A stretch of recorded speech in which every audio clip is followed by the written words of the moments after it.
Bonjour Bruno Frenzel, Bonjour Jean-Guillaume. vous étiez la tête de liste de Français, j'ai choisi le Portugal. Votre liste est arrivée à égalité de voix avec celle de Julien Letartre Cap.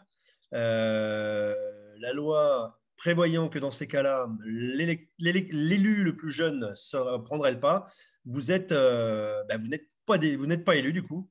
Écoutez, on vient vous interroger pour savoir quel est votre sentiment, comment avez-vous vécu cette élection, ses résultats, etc., etc. Pouvez-vous nous donner votre commentaire? Eh bien, merci Jean-Guillaume de me donner la parole. Je dirais, bien sûr, c'est toujours navrant de ne pas être élu, surtout lorsque l'on était quasiment en position 2 et que la loi prévoit un mode de désignation qui est celui qu'elle a prévu. Donc, je me faisais la réflexion que quand j'étais jeune et que je faisais carrière, quelquefois on m'a dit t'es trop jeune pour être promu, et puis maintenant j'ai réalisé que j'étais trop vieux pour être élu. Donc voilà, mais c'est la vie et c'est comme ça. Donc je dirais, pour moi, le combat continuera. Hein. On avait créé Français, j'ai choisi le Portugal, non pas pour des raisons électorales, mais pour des raisons d'aider nos concitoyens, et on va continuer d'agir.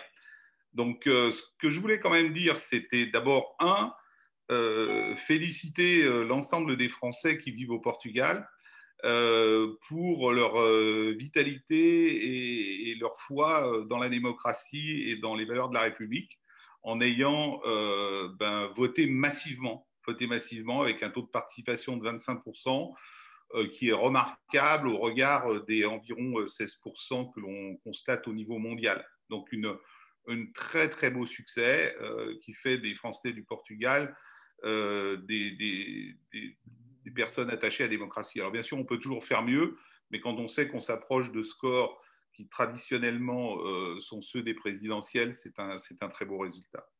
Donc je voulais donner un petit peu aussi un éclairage vis-à-vis du parti que je représente, hein, la majorité présidentielle, ou des partis que je représente, hein, puisque nous avons obtenu 75 sièges sur 432 au niveau des consulaires, des conseillers consulaires, et 16 sièges au niveau des délégués, ce qui nous place à 15%.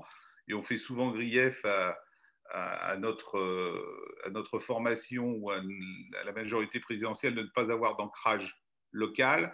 Alors, on va en parler d'ancrage international ici. On l'a confirmé, peut-être pas dans les valeurs de ce qu'était l'élection présidentielle, mais certainement avec des élus qui n'existaient pas auparavant. Et donc, je félicite aussi je dirais, mes partenaires de la majorité présidentielle qui ont été élus dans tous les pays. Ben, ici au Portugal, vous connaissez les résultats, donc je ne vais pas réépiloguer dessus. Que se passe-t-il demain pour vous? Quelle est la Ben, suite? pour nous, je dirais, nous continuons l'action.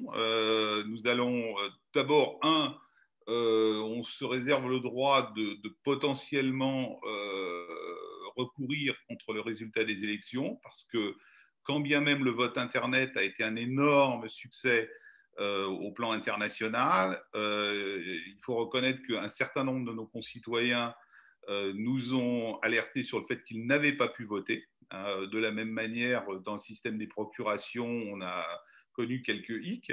Le deuxième point, c'est que Français, j'ai choisi le Portugal, a une vocation, celle d'aider les concitoyens, et on va continuer l'action. On avait fait des promesses, on les tiendra, quand bien même on n'est pas élu, je dirais, et au besoin, on s'associera aux initiatives de personnes qui ont pu être élues, je pense à CAP notamment, pour continuer de l'action en commun sur certains domaines. Très bien. Eh bien, écoutez, merci beaucoup, Bruno Frenzel, pour cet éclairage sur l'après-campagne de Français, j'ai choisi le Portugal.